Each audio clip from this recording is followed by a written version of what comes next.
നമ്മൾ ഇപ്പൊ കയ്യിലെയോ കാലിലെയോ ഒക്കെ രക്തം കുറഞ്ഞു പോയി കഴിഞ്ഞിട്ടുണ്ടെന്നുണ്ടെങ്കിൽ അത് ആ അവയവത്തിലേക്ക് രക്തയോട്ടം നിന്നു പോയെന്നാൽ അത് ഒരു ഇൻഫാർക്ഷൻ അല്ലെങ്കിൽ ഹൃദയത്തിന്റെ പേശികളിൽ നാശമുണ്ടാവുകയാണ് ഈ ഹാർട്ട് അറ്റാക്കിൽ സംഭവിക്കുക.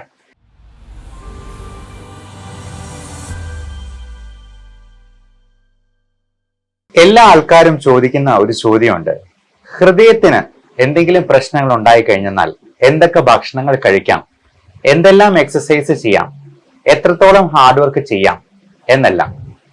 ഇന്നലെ വരെ നോർമലായി നടന്നിരുന്ന ഒരു വ്യക്തി പെട്ടെന്ന് ഒരു അറ്റാക്ക് വരികയും അത് ഹോസ്പിറ്റലിൽ എത്തുകയും ഒന്നെങ്കിൽ മരുന്നുകൊണ്ട് മാത്രം ചികിത്സ നടത്തുകയോ അല്ലെന്നുണ്ടെങ്കിൽ ആൻജിയോപ്ലാസ്റ്റി അല്ലെന്നുണ്ടെങ്കിൽ ബൈപ്പാസ് തുടങ്ങിയിട്ടുള്ള ഒരു ട്രീറ്റ്മെന്റ് കൊണ്ട് ജീവൻ തിരിച്ചു കിട്ടുകയും ചെയ്തു കഴിഞ്ഞെന്നാൽ ഇപ്പോൾ രോഗിയെ സംബന്ധിച്ചോളം അവരുടെ ബൈസ്റ്റാൻഡേഴ്സിനെ സംബന്ധിച്ചോളം അതൊരു പുതിയ അനുഭവമായിരിക്കും.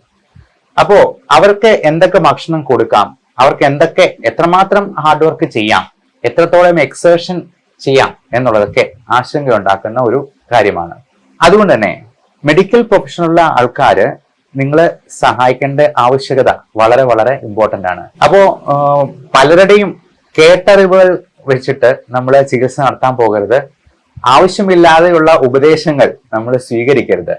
ഇപ്പോ ഹൃദയത്തിന് രണ്ട് തരത്തിൽ പ്രശ്നങ്ങൾ ഉണ്ടാകാം. ഹൃദയത്തിന്റെ പമ്പിങ്ങിന് പ്രശ്നം ഉണ്ടാവുക, അതുകൊണ്ട് ഹാർട്ട് ഫെയിലിയർ ഉണ്ടാവുക. ഇനി ഹൃദയത്തിലേക്കുള്ള കൊറോണറി ആർട്ടറീസ്, അതിന്റെ പുറമേയുള്ള രക്തധമനികളിൽ ബ്ലോക്ക് ഉണ്ടാവുക. അപ്പോ ഇത്തരത്തിൽ രണ്ട് തരത്തിൽ പ്രശ്നങ്ങൾ ഉണ്ടാകാം. ഇനി ഹൃദയത്തിന്റെ താളത്തിൽ വരുന്ന കാർഡിയക് അറിത്മിയാസ് പോലുള്ള പ്രശ്നങ്ങൾ ഉണ്ടാകാം.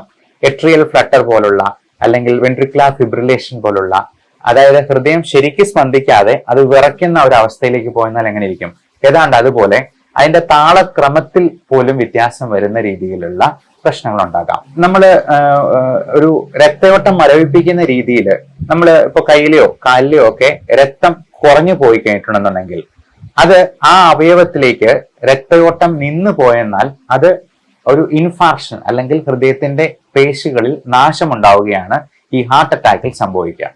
അപ്പോൾ നമ്മൾ കേട്ടിട്ടുണ്ടാവും ഇത്ര പെർസെന്റേജ് ബ്ലോക്ക്, 90% ഒക്കെ ബ്ലോക്ക് വന്നു കഴിഞ്ഞിട്ടുണ്ടെങ്കിൽ ഹൃദയത്തിന്റെ പേശികളിലേക്ക് ബ്ലഡ് സപ്ലൈ ചെയ്യുന്ന ഒരു പ്രധാന രക്തധമനിയാണെന്നുണ്ടെങ്കിൽ അത് തീർച്ചയായിട്ടും ആ കോശങ്ങളുടെ നിർജീവാവസ്ഥയിലേക്ക് അല്ലെങ്കിൽ അതിന്റെ നാശത്തിലേക്ക് നയിക്കുകയും മയോകാർഡിയൽ ഇൻഫാർക്ഷൻ എന്ന് പറയുന്ന ഒരു പ്രശ്നം ഉണ്ടാവാം. അപ്പൊ മിക്കവാറും ആൾക്കാരൊക്കെ ഇതുപോലെ നെഞ്ചുവേദനയൊക്കെ വന്നാലും അത് ഗ്യാസ് ആണ്, അല്ലെന്നുണ്ടെങ്കിൽ എന്തെങ്കിലും മസിൽ പിടുത്തമാണ്, അല്ലെങ്കിൽ തോളുവേദനയാണ്, അത് ബാക്ക് പെയിൻ ആണ്, ഡിസ്കിന്റെ പ്രശ്നമാണ് എന്നൊക്കെ പറഞ്ഞ് ഗ്യാസിന് മരുന്ന് കുടിക്കുകയോ ഇഞ്ചിയിട്ട് വെള്ളം തിളപ്പിച്ച് കുടിക്കുകയോ ഒക്കെ ചെയ്ത് രാത്രി മുഴുവൻ അവര് വെയിറ്റ് ചെയ്ത് ചിലപ്പോ ഒരു തരത്തിലും രക്ഷയില്ലാന്ന് കാണുമ്പോഴാണ് അവര് മിക്കവാറും ഹോസ്പിറ്റലിൽ വരിക. എന്നാൽ നമ്മൾ പ്രത്യേകം ഓർക്കുക, ഇതിനൊരു ഗോൾഡൻ ടൈം പീരീഡ് ഉണ്ട്. നമ്മൾ ഇത്ര മിനിറ്റിനുള്ളിൽ ആശുപത്രിയിൽ എത്തിച്ച് അത് ECG എടുത്ത് നോക്കുക, ട്രോപ്പൈ പോലുള്ള കാർഡിയാക് എൻസൈംസിന്റെ അളവ് നോക്കുക, ആവശ്യമുണ്ടെങ്കിൽ എക്കോ ടെസ്റ്റ് ചെയ്ത് നോക്കുക. ഇനി അതിന്റെ ബ്ലോക്ക് ഉണ്ടോ, എത്ര ശതമാനം ബ്ലോക്ക് ഉണ്ട്, എത്ര നമ്പർ ഓഫ് ബ്ലോക്സ് ഉണ്ട് എന്നെല്ലാം അറിയാനായിട്ടാണ് ആൻജിയോഗ്രാം എന്ന് പറയുന്ന ടെസ്റ്റ് ചെയ്യുന്നത്. അപ്പോൾ തീർച്ചയായിട്ടും ഇന്റർവെൻഷണൽ കാർഡിയോളജി ഡിപ്പാർട്ട്മെന്റ് ഉള്ള ഒരു ഹോസ്പിറ്റലിൽ എത്രയും വേഗം എത്തിക്കുകയും ഈ ടെസ്റ്റുകൾ ചെയ്തു നോക്കുകയും, ഇപ്പൊ നമുക്ക് തുടക്കത്തിൽ ECGയും ട്രോപ്പയും പോലുള്ള ടെസ്റ്റുകൾ ഏതെങ്കിലും ഒരു ഹോസ്പിറ്റലിൽ അടുത്തുള്ള ലാബിലോ പോയി ചെയ്യാവുന്നതാണ്. ഒരു ഡോക്ടറെ കണ്ട് അത് തീരുമാനിച്ചതിന് ശേഷം അങ്ങനെ എന്തെങ്കിലും പ്രശ്നം ഉണ്ടോ എന്ന് നോക്കിയതിന് ശേഷം അതിന് വേണ്ട പരിശോധനകൾ നടത്തി അതിന് ഉടനടി ട്രീറ്റ്മെന്റ് ചെയ്യുന്നാൽ നമുക്ക് ജീവൻ രക്ഷിക്കാൻ കഴിഞ്ഞേക്കും. അല്ല എങ്കിൽ ഹാർട്ട് അറ്റാക്ക് വന്നു കഴിഞ്ഞിട്ട് നമുക്ക് ഒരിക്കലും ഹൃദയം നല്ല അവസ്ഥയിലേക്ക് തിരിച്ചു വരാൻ പറ്റില്ല. ഹൃദയം മുടന്തി നടക്കുന്നത് പോലെ അതിന്റെ ആ ഇൻഫാക്ഷൻ സംഭവിച്ചു കഴിഞ്ഞാൽ പ്രശ്നമുണ്ടാകും.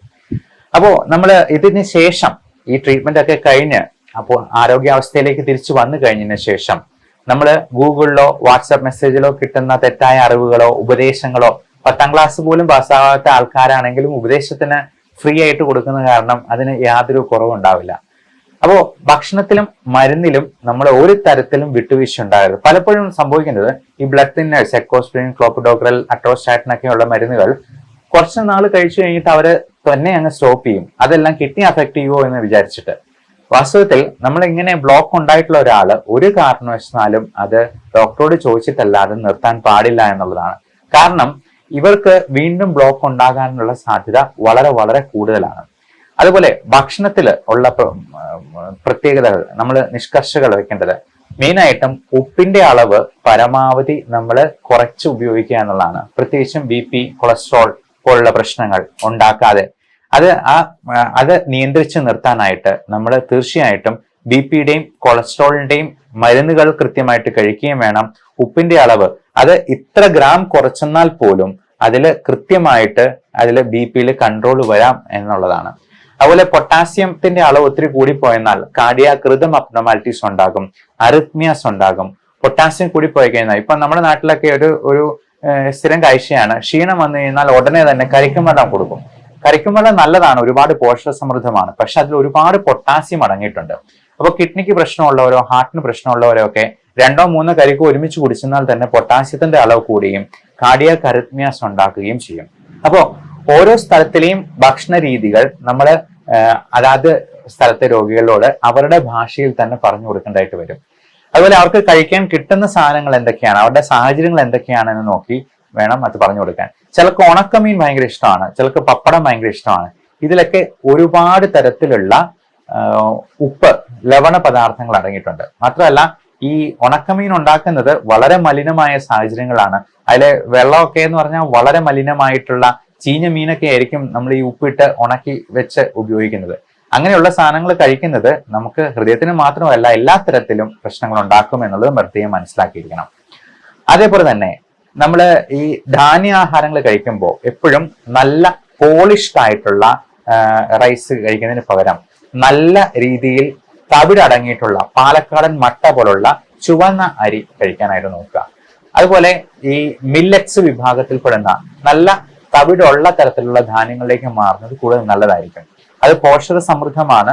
ഇപ്പൊ മില്ലറ്റ്സ് വിഭാഗത്തിൽപ്പെടുന്ന റാഗി, ചോളം തുടങ്ങിയ തിന പോലുള്ളതൊക്കെ നമ്മൾ അത് പക്ഷികൾക്ക് കൊടുക്കുന്നതൊക്കെയാണെന്ന് പറഞ്ഞ് കളിയാക്കും. പക്ഷെ ഇന്ന് എല്ലാവർക്കും അറിയാം വളരെ പോഷക സമൃദ്ധമായിട്ടുള്ള മില്ലറ്റ്സ് നമുക്ക് അത് സ്നാക്സ് ആയിട്ടുള്ള ബിസ്ക്കറ്റ് ആയിട്ടുള്ള രൂപത്തിൽ വേണമെങ്കിലും കിട്ടും. അതുപോലെ ഫൈബർ കണ്ടന്റ് നല്ല കൂടുതലാക്കാൻ വേണ്ടി ഇപ്പോ നല്ല പച്ചക്കറികളും പഴങ്ങളും അധികം മധുരമില്ലാത്ത ഫ്രക്ടോസ് കണ്ടന്റ് ഒരുപാട് നമ്മൾ കൂടിയുള്ള ഫ്രൂട്ട്സ് കഴിക്കുമ്പോഴത്തേക്കും ഷുഗർ കൂടാനുള്ള സാധ്യതയുണ്ട്. ഡയബറ്റിസ് എന്ന് പറയുന്നത് അതുകൊണ്ട് തന്നെ അറ്റാക്കിന്റെ റിസ്ക് 5 ടൈംസ് എങ്കിലും കൂടുകയാണ് ചെയ്യുന്നത്. അപ്പോൾ പ്രമേഹവും BPയും കൊളസ്ട്രോളും ഒക്കെ നല്ല കൃത്യമായ കൺട്രോളിൽ കൊണ്ടുവരാനായിട്ട് ശ്രദ്ധിക്കുക. വറുത്തത് പൊരിച്ചത് പരമാവധി ഒഴിവാക്കുക. ഇനി ഷാലോ ഫ്രൈ ആയിട്ടുള്ളതാണെങ്കിലും പിന്നെയും കുഴപ്പമില്ല. ഡീപ് ഫ്രൈ ആയിട്ടുള്ള മുക്കി പൊരിച്ചിട്ടുള്ള സാധനങ്ങൾ, നമ്മൾ മീനൊക്കെ മുക്കി പൊരിച്ചിട്ടുള്ള സാധനങ്ങൾ കഴിക്കുക, പഴംപൊരി പോലുള്ള സാധനങ്ങൾ, വട, ഇതെല്ലാം ഒരുപാട് നല്ല തരത്തിലുള്ള എണ്ണ അബ്സോർബ് ചെയ്തിട്ടുള്ളതാണ്. അത് ഒരുപാട് കാലറി കൂട്ടുകയും അത് തന്നെ നമുക്ക് ഒത്തിരി പ്രശ്നങ്ങൾ ഉണ്ടാക്കുകയും ചെയ്യും. അതുപോലെ പാലിന്റെ ഉപയോഗം, നമ്മൾ ഒരുപാട് തരത്തിൽ പാല് അലർജി ഉണ്ടാക്കുന്നവരുണ്ട്. ലാക്ടോസ് ഇൻടോളറൻസ് ഒരുപാട് പേർക്കുണ്ട്. നമുക്കറിയാം പശുക്കുട്ടി തന്നെ ഒരു പ്രായം കഴിഞ്ഞിട്ട് അമ്മയുടെ അടുത്ത് പാല് കുടിക്കാൻ ചെന്നിട്ടുണ്ടെങ്കിൽ പശു തൊഴിച്ചു വിടും. അപ്പോ നമ്മള് ജീവിതാവസാനം വരെ പാല് കുടിച്ച് ജീവിക്കുന്ന ഒരേ ഒരു ജീവി മനുഷ്യൻ മാത്രമാണെന്ന് പറയാം. അതുപോലെ മലശോധന നല്ല കൃത്യമായിട്ടായിരിക്കാൻ നല്ലപോലെ പച്ചക്കറികളും പഴങ്ങളും കഴിക്കുക. നമ്മള് രാവിലെ എണീക്കുമ്പോ തന്നെ കടുപ്പത്തില് നല്ല മധുരവും പാലും ഒക്കെ ഇട്ട് കാപ്പി കുടിക്കുന്നതിന് പകരം, ചായ കുടിക്കുന്നതിന് പകരം ആദ്യമേ തന്നെ 3 ഗ്ലാസ് ചെറു ചൂടുവെള്ളം കുടിക്കുക. നമ്മൾ ഒരുപാട് കോൺസ്റ്റിപ്പേറ്റ് ചെയ്യുമ്പോൾ, ഒരുപാട് മലം പോകാനായിട്ട് സ്ട്രെയിൻ ചെയ്യുമ്പോൾ അത് തന്നെ ഹൃദയത്തിന് പോലും പ്രശ്നങ്ങൾ ഉണ്ടാക്കുന്നുണ്ട്. അപ്പൊ പലപ്പോഴും നമ്മൾ പറയാ യൂറോപ്യൻ ടോയ്ലറ്റിനേക്കാൾ നല്ലത് ഇന്ത്യൻ ടോയ്ലറ്റ് ആണെന്നുള്ളതാണ്. അല്ലെങ്കിൽ ഇഷ്ടിക വെച്ചിട്ട് കാലൊന്ന് പൊക്കി വെക്കാൻ പാകത്തിന് നമ്മളുള്ള സൗകര്യം പ്രായമായവർക്കൊക്കെ ചെയ്തു കൊടുക്കുക. അതുപോലെ ഈ പ്രായമായവരൊക്കെ ഈ ഹാർട്ടിന് പ്രശ്നമുള്ളവർക്ക്, ഹാർട്ട് ഫെയിലിയർ ഉള്ളവർക്ക് ഒക്കെ കുളിക്കാൻ പോകുമ്പോഴാണെങ്കിലും അതുപോലെ ബാത്റൂമിൽ പോകുമ്പോഴാണെങ്കിലും കുറ്റിയിടാനായിട്ട് ശ്രമിക്കരുത്. കുറ്റിയിടരുത് എന്ന് പ്രത്യേകം പറയുക. അതല്ലാന്നുണ്ടെങ്കിൽ ആരെങ്കിലും സഹായത്തിന് ഒന്ന് മേൽനോട്ടം വഹിക്കാനായിട്ട് കൂടെ ഉണ്ടാവണം. പ്രത്യേകിച്ചും പ്രായമായ ഹാർട്ട് ഫെയിലിയർ ഉള്ള ആൾക്കാർക്ക്, ഹാർട്ടിന്റെ പമ്പിങ് കുറഞ്ഞിട്ടുള്ളവർക്ക് ഒരു മഗ്ഗില് വെള്ളം എടുത്ത് പൊക്കുമ്പോൾ തന്നെ അവർക്ക് ശ്വാസം മുട്ടും. അത് തന്നെ അവരുടെ ഹൃദയത്തിന്റെ പമ്പിങ് കുറഞ്ഞു പോകാനും ശ്വാസകോശത്തിൽ കൂടുതൽ എഡിമ, കാർഡിയോജനിക് പൾമണറി എഡിമ ഉണ്ടാക്കാനായിട്ടും അതിൽ നിന്ന് തന്നെ ആള് ചിലപ്പോൾ പെട്ടെന്ന് താഴെ വീഴാനും അപകടം സംഭവിക്കാനും സാധ്യതയുണ്ട്. അപ്പോൾ ഇങ്ങനെയുള്ളവരൊക്കെ വീണ് ഒന്ന് എല്ല് ഒടിഞ്ഞെന്നാൽ പോലും അത് ബെഡ് റിഡൺ ആയി പോകാനും ബെഡ് സോഴ്സ് ഉണ്ടാകാനും അത് തന്നെ അവരുടെ മരണ കാരണമാകാനും പോലും സാധ്യതയുണ്ട്. അതുകൊണ്ട് പ്രായമായവരൊക്കെ ബാത്റൂമിൽ പോകുമ്പോഴേക്കും നമ്മൾ പിടിച്ചു നിൽക്കാനായിട്ട് നല്ല ഒരു സ്റ്റാൻഡ് അല്ലെന്നുണ്ടെങ്കിൽ കൈപ്പിടി കൊടുക്കുക. അതേപോലെ നല്ല ഗ്രിപ്പുള്ള തറ, ടൈൽസ്, ഈ മിനുമിനുക്കം ഉള്ള സാധനങ്ങൾ ഉപയോഗിക്കാതെ അങ്ങനെയുള്ളവർക്ക് പ്രത്യേകമായിട്ടുള്ള ഗ്രിപ്പുള്ള ഷീറ്റ് ഇട്ട് കൊടുക്കുകയോ ആരെങ്കിലും അതിനെ സഹായിക്കുകയോ ചെയ്യേണ്ടത് വളരെ വളരെ അത്യാവശ്യമാണ്. അതുപോലെ കുളിക്കുമ്പോഴാണെങ്കിലും ഒരു പ്ലാസ്റ്റിക് കസേര ഇട്ട് ഇരുന്നുകൊണ്ട് കുളിക്കാനായിട്ട് ശ്രദ്ധിക്കുക. നമ്മൾ ടോയ്ലറ്റിൽ പോകുമ്പോഴാണെന്നുണ്ടെങ്കിലും ഒരാളെ സഹായിക്കാനായിട്ട് നിന്ന് കൊടുക്കുക. നമ്മൾ ഒറ്റ കൈ കാലയിൽ ബാലൻസ് ചെയ്തുകൊണ്ട് അടിവസ്ത്രം ഇടാനായിട്ടോ അല്ലെങ്കിൽ നമ്മൾ ഡ്രസ്സ് ഇടാനായിട്ടോ ഒക്കെ ശ്രമിക്കരുത്. അങ്ങനെ ചെയ്യുമ്പോഴത്തേക്കും ബാലൻസ് തെറ്റി താഴെ വിടാനുള്ള സാധ്യതയുണ്ട്. അപ്പൊ ഇങ്ങനെയുള്ളവർക്കൊക്കെ ഇപ്പൊ നമ്മൾ 6ഉം 60ഉം ഒരുപോലെ എന്ന് പറയുന്നത് പോലെ നമ്മൾ ഇത്രയും പ്രായമായവരെ നമ്മളൊരു കൊച്ചുകുട്ടിയെ പോലെ തന്നെ പരിചരിക്കണം എന്നുള്ളതാണ്. അവര് ഇപ്പം സോപ്പ് തറയിലുണ്ടെങ്കിലോ അല്ലെന്നുണ്ടെങ്കിൽ ഒന്ന് ബാലൻസ് തെറ്റിപ്പോയെന്നാലോ താഴെ വീഴും. താഴെ വീണെന്നാൽ ഉറപ്പായിട്ടും ഒരു ഫ്രാക്ചർ ഉണ്ടാകും. ഒരു ലോങ് ബോൺ ഫ്രാക്ചർ ഉണ്ടായെന്നാൽ ഉറപ്പായിട്ടും അത് മരണത്തിലേക്ക് നീളാനായിട്ടുള്ള എല്ലാ സാധ്യതകളും ഉണ്ട്. കാരണം അത് ബെഡ് റിഡൻ ആയിട്ട് അത് പിന്നെ ബെഡ് സോർ ആകും, അതിന്റെ കോംപ്ലിക്കേഷൻ ഉണ്ടാകും, തുടങ്ങിയവ എല്ലാം കൊണ്ട് ഈ പറഞ്ഞ കോംപ്ലിക്കേഷൻസ് ഉണ്ടാകാം. അതുപോലെ ബൈപ്പാസ് സർജറി കഴിഞ്ഞവർക്ക്, ആൻജിയോപ്ലാസ്റ്റി കഴിഞ്ഞവർക്ക്, ഇപ്പം ICU വെന്റിലേറ്ററിലൊക്കെ കിടക്കേണ്ടി വന്നിട്ടുള്ളവർക്ക് ഫിസിയോതെറാപ്പിയും ഇതിന്റെ റീഹാബിലിറ്റേഷൻ പ്രൊസീജിയറും വളരെ വളരെ പ്രധാനമാണ്. ഇപ്പം എല്ലാവർക്കും സംശയമാണ് എപ്പോഴാണ് ഇനി ജോലിക്ക് പോകാൻ പറ്റുക എന്നുള്ളത്. 50-60 വയസ്സൊക്കെ കഴിഞ്ഞിട്ടുള്ളവർക്ക് ഇപ്പം ആൻജിയോപ്ലാസ്റ്റി കഴിഞ്ഞാൽ 2 ദിവസം കഴിയുമ്പോൾ തന്നെ ഡിസ്ചാർജ് ചെയ്യും. പക്ഷേ നമ്മൾ ആൻജിയോപ്ലാസ്റ്റി കഴിഞ്ഞിട്ടും നമ്മൾ കുറച്ച് ആഴ്ചകൾ കഴിയുന്നത് വരെയെങ്കിലും നമ്മൾ അത് ആ റീഹാബിലിറ്റേഷൻ പ്രൊസീജിയറും എല്ലാം കറക്റ്റായിട്ട് നടത്തുകയും ശാസ്ത്രീയമായിട്ടുള്ള നിർദ്ദേശം അനുസരിച്ച് അതിനുള്ള എക്സസൈസുകൾ പതിയെ നടത്തുക. അത് നടക്കുന്ന ജോലികൾ പിന്നെ അതിനുശേഷം സ്റ്റെപ്പ് പതുക്കെ കയറുക, ലളിതമായ വ്യായാമങ്ങളിൽ നിന്ന് തുടങ്ങുക. അങ്ങനെ അത് റൊട്ടീനായിട്ട് അത് ചെയ്ത് പതിയെ കൂട്ടിക്കൊണ്ടുവന്ന് പഴയ ആരോഗ്യത്തിലേക്കും ജീവിതത്തിലേക്കും തിരിച്ചു പോകാനായിട്ട് നമുക്ക് ശ്രമിക്കാം. സാധാരണക്കാരന് മനസ്സിലാവുന്ന ഭാഷയിൽ തന്നെ അത് പറഞ്ഞു കൊടുത്ത് രോഗിയുടെ ബൈസ്റ്റാൻഡേഴ്സും കൃത്യമായിട്ട് കൂടെ നിന്ന് അത് ചെയ്യുക. പിന്നെ ഇതുപോലുള്ള ഇൽനെസ് ഒക്കെ ഒരുപാട് ഡിപ്രസിംഗ് ആണ്. ഈ മെന്റൽ സ്ട്രെസ് കൂടുന്നത് തന്നെ അപ്പൊ ആൾക്ക് ജോലിക്ക് പോകാൻ പറ്റുന്നില്ല, എന്തെങ്കിലും കടബാധ്യതകളോ EMI അടയ്ക്കാനോ ഒക്കെ ഉണ്ടെന്നുണ്ടെങ്കിൽ ജോലിക്ക് പോകാൻ പറ്റാത്തതിന്റെ ടെൻഷൻ ഒരു ഭാഗത്ത്, പൈസ ചിലവാകുന്നു എന്നുള്ളതിന്റെ വേറൊരു ടെൻഷൻ, പിന്നെ ഉറക്കമില്ലായ്മ, മരുന്നുകളൊക്കെ കഴിക്കേണ്ടി വരുന്നു എന്നുള്ളതിന്റെ ഒരു ഡിപ്രഷൻ വേറെ. അപ്പോൾ ഇങ്ങനെയുള്ള കാര്യങ്ങളൊക്കെ കൊണ്ട് തന്നെ ഈ സ്ട്രെസ് ഫാക്ടർ കൂട്ടുകയും ഇത് ഓക്സിഡേറ്റീവ് സ്ട്രെസ് തന്നെ ഫ്രീ റാഡിക്കൽസിന്റെ പ്രവർത്തനം ഉണ്ടാക്കുകയും അത് തന്നെ കൂടുതൽ BPയും ഷുഗറും കൊളസ്ട്രോളും ഒക്കെ കൂടാനും വീണ്ടും അറ്റാക്ക് ഉണ്ടാകാനും ഒക്കെ കാരണമാകാറുണ്ട്. അതുകൊണ്ട് ഇങ്ങനെ മെന്റൽ സ്ട്രെസ് ഉണ്ടാകുമെന്ന് കണ്ടറിഞ്ഞ് അവർക്ക് ഇച്ചിരി ദേഷ്യമൊക്കെ കൂടുതലായിരിക്കും, അഡ്ജസ്റ്റ് ചെയ്യാനൊക്കെ ഇച്ചിരി ബുദ്ധിമുട്ടായിരിക്കും. അപ്പൊ അത് കണ്ടറിഞ്ഞ് പെരുമാറുക എന്നുള്ളത് കുടുംബത്തിലെ മറ്റ് അംഗങ്ങളുടെയും ഉത്തരവാദിത്തമാണ്. അവരുടെയും കൂടെ സഹകരണം ഉണ്ടെങ്കിലേ നമുക്ക് രോഗിയെ പൂർണ്ണ ആരോഗ്യത്തിലേക്ക് തിരിച്ചു കൊണ്ടുവരാനായിട്ട് കഴിയുള്ളൂ. അപ്പോ ഇങ്ങനെയുള്ള ഹൃദയത്തിന്റെയും ശ്വാസകോശത്തിന്റെയും functioning, heart and lungs are made for each other എന്നാണ് പറയാ.